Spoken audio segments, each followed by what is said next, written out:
আল্লাহ রাব্বুল আলামিনের বিশেষ করে ইহসান, দয়া, ফজল আর করম যে আল্লাহ রাব্বুল আলামিন আমাদের হায়াতের মধ্যে বরকত দিয়েছেন। আমরা এখন যে মাসটি অতিবাহিত করতেছি, আরবিতে সেই মাসকে শাবান মাস বলে। শাবান মাস, শাবান মাসের ভিতরেই 15 তারিখে লাইলাতুল নিসফি মিন শাবান, যেটাকে শবে বরাত বা শাবান মাসের মধ্যম রজনী বলে। আজকে আমাদের আলোচনার বিষয় হলো শাবান মাসের ফজিলত সম্পর্কে এবং শাবান মাসের 15 তারিখের ফজিলত সম্পর্কে। এই ব্যাপারে আমাদের করণীয় বর্জনীয়, আমরা করি কি, আমাদের সমাজ থেকে কুসংস্কার, বেদাত, শিরিককে মুক্ত করে আমাদের ঈমান কিভাবে শিরিক মুক্ত হতে পারে, আমাদের ইবাদত কিভাবে বেদাত মুক্ত হতে পারে, সেই বিষয়ে আলোচনা করব, শুনবো।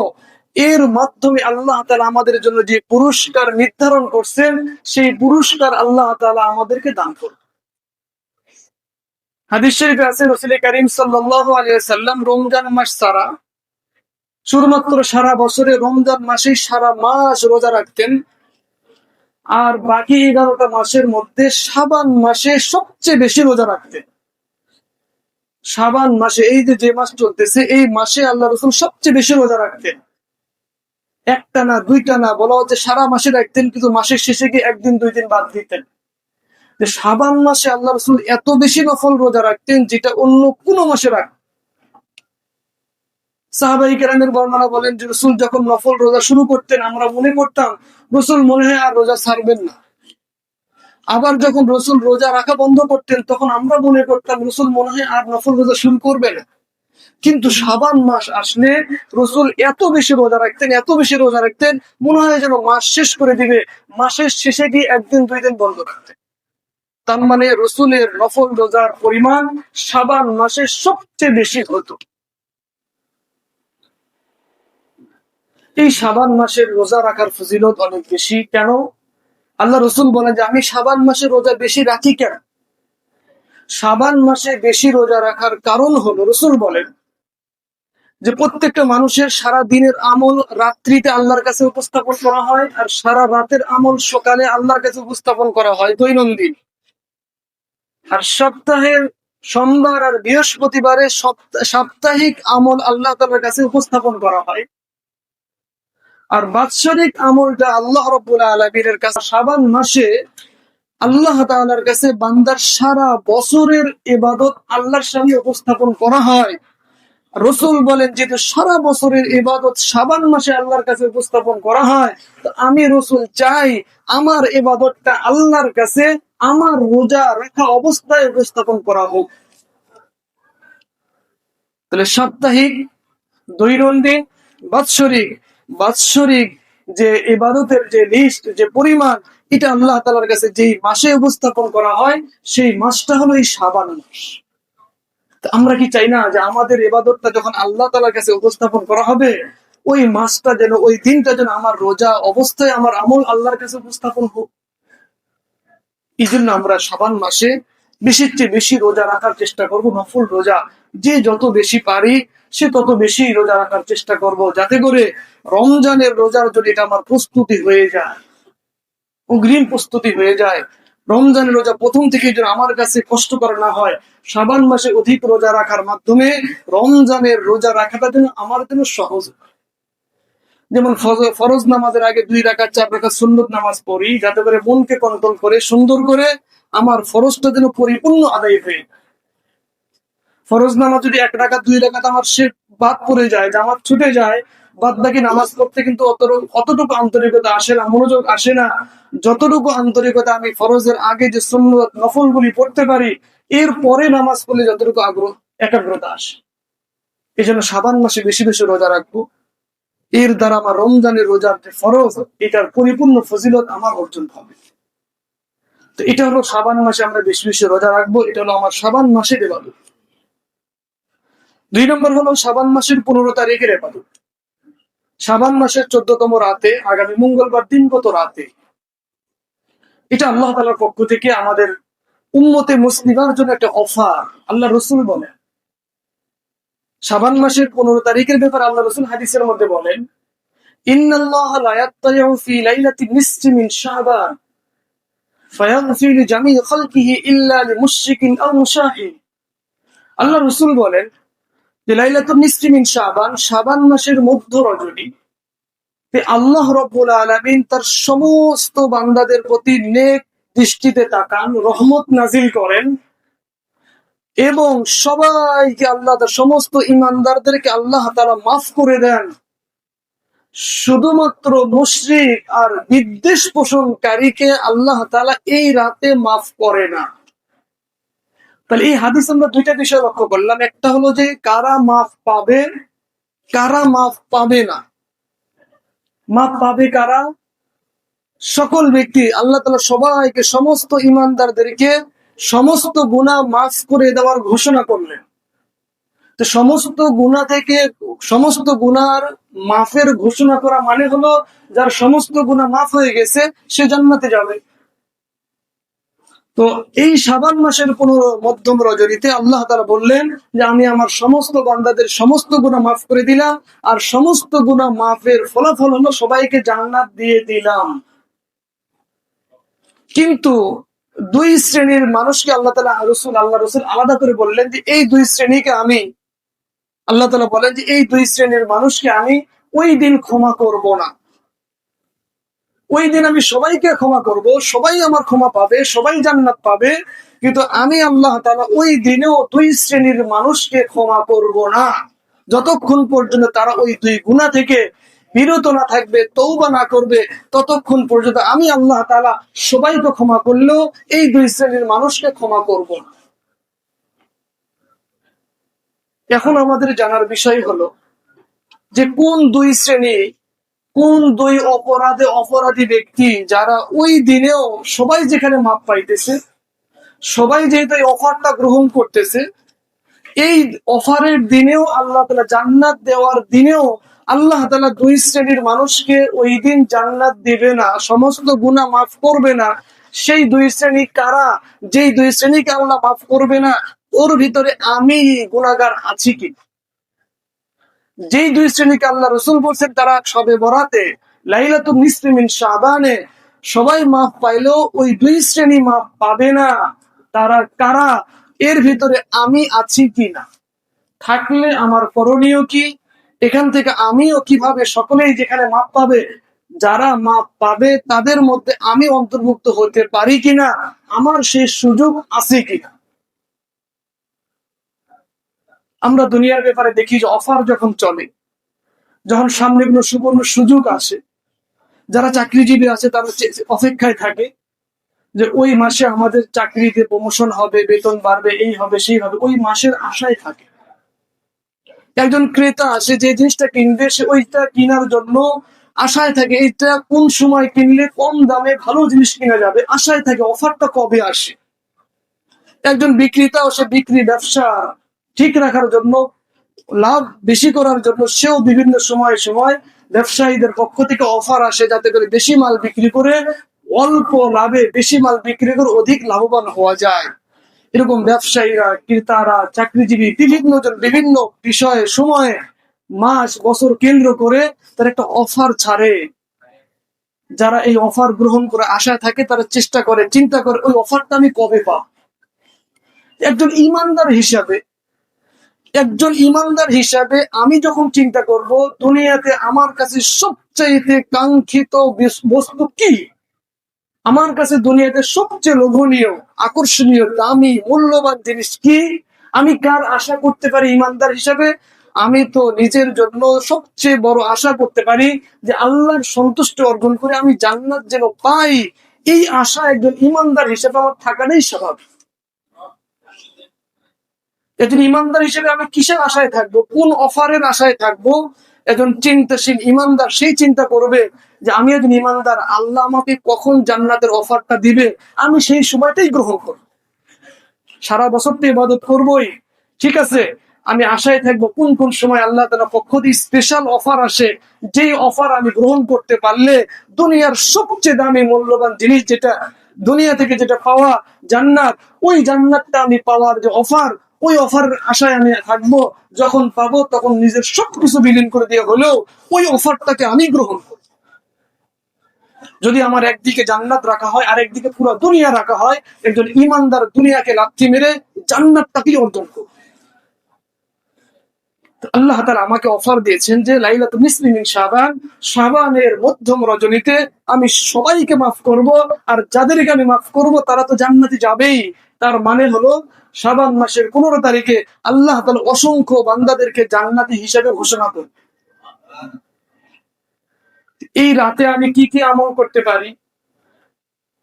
এই রাতে আমি বেশি বেশি ইস্তিগফার করতে পারি, নিজের অতীতের গুনাহের ব্যাপারে তওবা করতে পারি, কোরআন তেলাওয়াত করতে পারি, নফল নামাজ পড়তে পারি। এরকম বিভিন্ন নফল যেগুলি ইবাদত আছে, যে ইবাদতের দ্বারা আল্লাহ তাআলার দয়া, অনুগ্রহ, রহমত আমার উপর নাজিল হবে, ওই সকল ইবাদত আমি বেশি বেশি করতে পারি।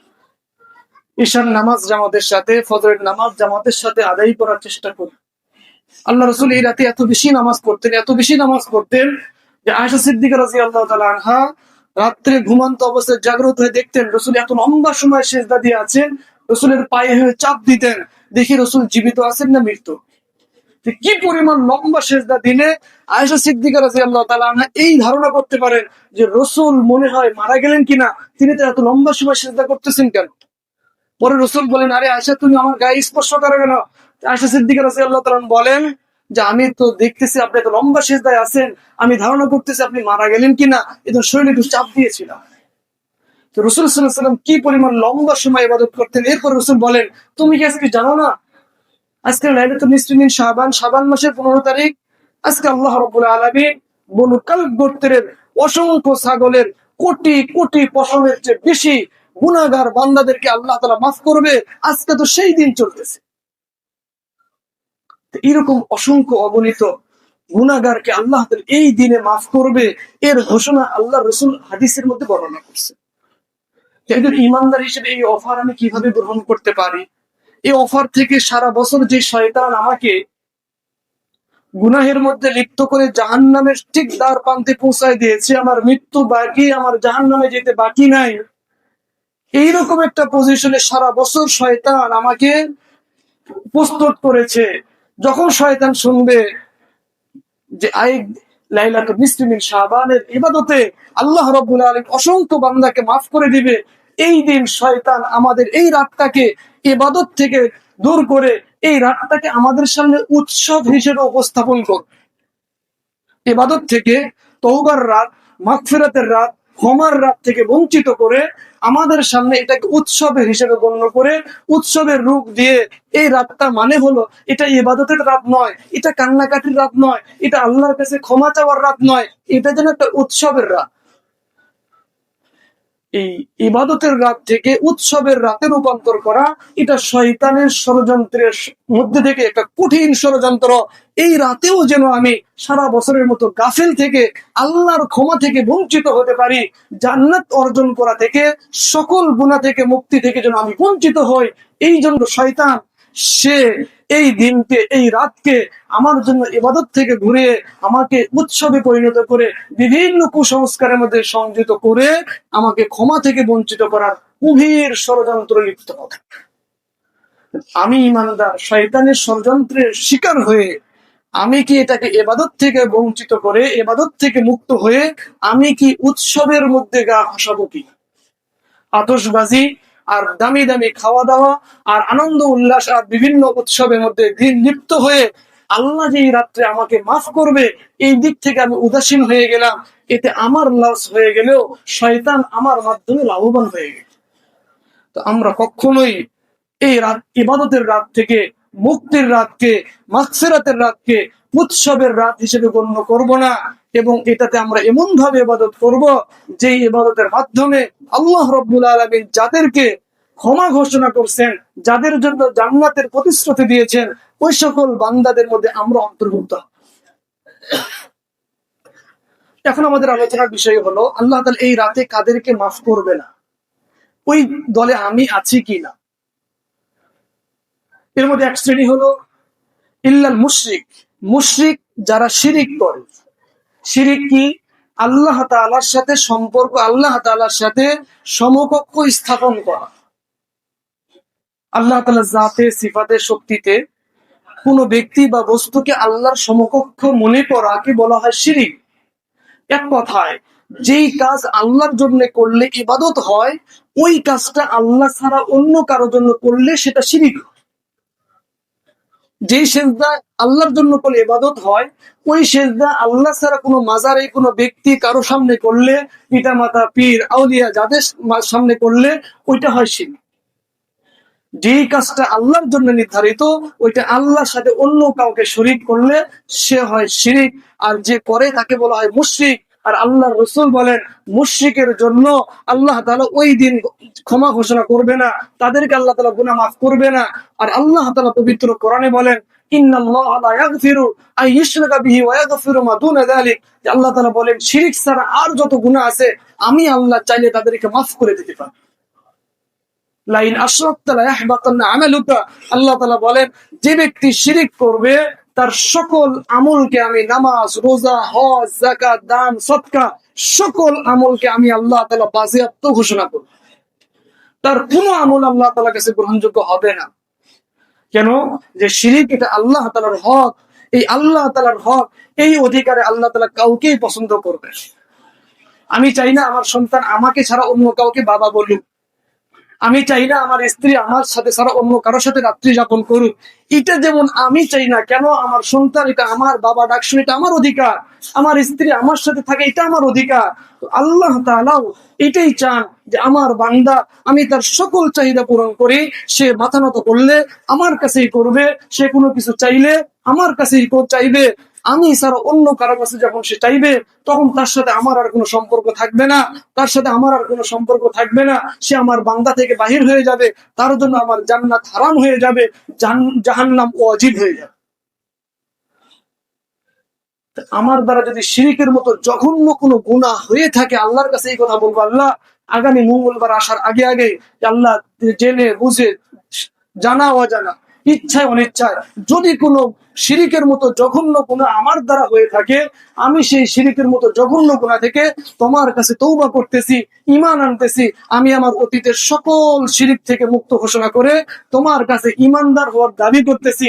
কালিমা তয়্যিবা পড়ে লা ইলাহা ইল্লাল্লাহ বলা, সকাল বিকাল নিজের ঈমানকে নবায়ন করা।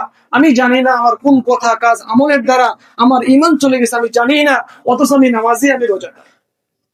এই জন্য প্রতি সকালে এবং রাতে ঘুমানো যাওয়ার আগে কালেমায়ে শাহাদাত বারবার পড়া, যাতে করে কোনো কথা কাজ আমলের দ্বারা যদি ঈমান চলেও যায়, আমার ঈমান যেন কালেমায়ে শাহাদাত পড়ার মাধ্যমে ঈমান যেন নবায়ন হয়, আমার আমল যেন আল্লাহর কাছে গ্রহণযোগ্য। এই জন্য আমি ওই দিন আসার আগে আগেই, আমি যদি সেই দিন সমস্ত ব্যক্তিদেরকে মাফ করা হবে, ওই মাফকারীদের মধ্যে মধ্যে যেন আমি গণ্য হতে পারি। আমার প্রথম কাজ হলো শিরিক থেকে নিজেকে মুক্ত করব। এটা গেল বান্দা আল্লাহর সাথে, আল্লাহর হক সম্পর্কে শিরিক হলো সবচেয়ে ভয়াবহ জঘন্য অপরাধ। এই অপরাধ থেকে আমাকে মুক্ত হতে হবে। 2 নম্বর হলো মুশাহিদ, মানে হলো আমার ভিতরে হিংসা আছে কিনা। হিংসু, শত্রুতা পোষণকারী, অন্যের উপর জুলুমকারী, অন্যের সাথে সম্পর্ক ছিন্নকারী, পিতা মাতার অবাধ্যতা, আত্মীয়তার সাথে সম্পর্ক ছিন্ন, প্রতিবেশীকে কষ্ট দেওয়া, মানুষকে ক্ষতি করার চিন্তা অন্তরে থাকা, এরকম অর্থ মুশাহিন শব্দের মধ্যে বোঝায়। যে আমার ভিতরে বান্দাকে ক্ষতি করা, বান্দার উপর জুলুম করার অভ্যাস বা ইচ্ছা আছে কিনা। যার ভিতরে মানুষের হক নষ্ট করা, মানুষের উপর মানুষকে কষ্ট দেওয়ার মতো গুনাহ থাকবে, আল্লাহর রাসূল বলেন ওই বান্দাকে লাইলাতুল নিসফি মিন শাবান, শবে বরাতের রাতে সবাই মাপ পাইলেও যে ব্যক্তি বান্দার হক নষ্ট করছে, ওই বান্দার হক নষ্টকারীকে আল্লাহ তাআলা ওই দিন ক্ষমা করবে না। কেন? বান্দার হক বান্দার কাছ থেকে মাপ নিতে হবে, এটা হলো আল্লাহর শান। আমি এখন যদি চিন্তা করি আমার ভিতরে, আমার দ্বারা আমার আত্মীয় স্বজন কোনো কষ্ট পাইছে কিনা, আমার প্রতিবেশী কষ্ট পাইছে কিনা, আমার কলিগরা আমার দ্বারা কোনো কষ্ট পাইছে কিনা, এই বিষয়ে আমি চিন্তা করব এবং এই সমস্ত বিষয় থেকে গুনে গুনে খুঁজে খুঁজে বের করব। আজকে রাতে তো আমাকে জান্নাত অর্জন করতেই হবে, আজকে আমাকে জান্নাত অর্জন করতেই হবে। এই জান্নাত অর্জনের ক্ষেত্রে কে কে বাধা? আমার প্রতিবেশী, আমার বন্ধু, আমার আত্মীয় স্বজন, আমার ছেলে মেয়ে, আমার কলিগ, আমার ব্যবসায়ী পার্টনার, কে কে আমার প্রতি অসন্তুষ্ট আছে, আমার প্রতি রাগ আছে, আমি তাদের কাছ থেকে ক্ষমা নিয়ে আমার এই ক্ষমা চাওয়ার মাধ্যমে আমার জান্নাত অর্জন হবে, এই অফার আমি অবশ্যই গ্রহণ করব। শয়তান আমার সামনে বিভিন্ন লজ্জা শরম বিভিন্ন কিছু আসবে, আরে তুমি তো এত ছোট হতে যাচ্ছ কেন, তুমি নিচু হয়ে যাবে ওর কাছে মাপ চাইলে, তুমি এই কাজটা করতে পারো না, এরকম বিভিন্ন ষড়যন্ত্র করে তাদের থেকে মাপ নেওয়া থেকে বঞ্চিত করে ওই দিন আমাকে জান্নাত থেকে বঞ্চিত করার কঠিন ষড়যন্ত্র শয়তান করবে। এই শয়তানের এই ষড়যন্ত্রে আমি পা দিব না, বরং আমি দেখবো যে আমার সাথে যারা লুঠাবসা করে চলাফেরা করে, কার কার সাথে আমার দ্বন্দ্ব আছে, কার কার সাথে আমার সমস্যা আছে, কার কার সাথে আমার দীর্ঘদিন যাবৎ কথা বন্ধ হয়ে আছে, কে কে আমার থেকে সম্পদ পায় আমি তাদেরকে সম্পদ দিই নাই, কে আমার কাছে টাকা পায় তাদেরকে আমি টাকা দিই নাই, কাকে আমি কথার দ্বারা কাজের দ্বারা আচরণের দ্বারা কাদেরকে আমি কষ্ট দিয়েছি, ওই রাত আসার আগে আগেই আমি যদি নিজেকে জান্নাতি হিসেবে প্রমাণ করতে চাই, আমি যদি নিজেকে জান্নাতের অফার হিসেবে গ্রহণ করাকারী হিসেবে গ্রহণ করতে চাই, এই সকল খারাপ কাজ থেকে আমাকে বিরত থাকতে হবে। এটা আল্লাহ রসুলের কথা। তাছাড়া সবাই মাপ পাবে। আমি প্রতিবেশীর সাথে খারাপ ব্যবহার করে আমি পাচ্ছি না, আমি একজনের প্রতি জুলুম করার কারণে থেকে মিট না হওয়ার আগ পর্যন্ত আমি ক্ষমা পাচ্ছি না, আমি সব ইবাদত সারা রাত ইবাদত করতেছি, ফজর করতেছি, এশা করতেছি, কোরআন তেলাওয়াত করতেছি, কিন্তু আমি আমার সাথে যাদের বান্দার হক আছে এই বান্দা হক এখনো আমি আদায় করতে পারি নাই, বান্দার থেকে এখনো আমি মাফ নিতে পারি নাই। ওই দিন আর যারা আছে তারা মাফ পাইলেও আমি বান্দা মাফ পাইতেছি না। এই জন্য আমরা এই শবে বরাতে ইবাদত যেটা করব, শিরিক মুক্ত ইবাদত করব, কুফুর মুক্ত ইবাদত করব, বিদআত মুক্ত ইবাদত করব, এবং বান্দার যার কাছে যার পাওনা আছে এই পাওনাগুলি ওই রাত আসার আগে আগেই মুক্ত হয়ে ওই রাত যে মুক্তির রাত, ওই রাত যে জান্নাত পাওয়ার রাত, ওই রাতের উপযুক্ত আমি নিজেকে করব। এই অফার পাওয়ার পরেও যদি আমি নিজেকে জান্নাতি হিসেবে প্রমাণ করতে না পারি, তাহলে এই অফার আর 10 জনের জন্য অফার হলেও আমার জন্য অফার নয়, এটা আমার হতভাগা হওয়ার, এটা আমার জাহান্নামে হওয়ার, এটা আমার জান্নাত থেকে বঞ্চিত হওয়ার মাধ্যম। এই জন্য আমরা এই বরকতময় রাত, এই মাগফিরাতের রাত, এই ক্ষমার রাতে, এই জান্নাত পাওয়ার রাতে যেন আমরা কেহই জান্নাত থেকে বঞ্চিত না হই, সেই ব্যবস্থা, সেই চেষ্টা, সেই সুযোগ, সেই অফার আমরা সবাই গ্রহণ করব, যাতে করে আল্লাহ রাব্বুল আলামিন যেমনি ভাবে বলছেন সবাইকে মাফ করে দেওয়া হবে, মুশরিক আর বিদ্বেষ পোষণকারী হিংসুককে আল্লাহ মাফ করবে না, এই দুই দল থেকে আমরা বের হয়ে যাদেরকে আল্লাহ মাফ করবে তাদের দলে যেন আমি অন্তর্ভুক্ত হতে পারি, সেই তৌফিক আল্লাহ রাব্বুল আলামিন আমাদের সবাইকে দান করেন। আমিন। ওয়া আখিরু দাওয়ানা আলহামদুলিল্লাহি রাব্বিল আলামিন।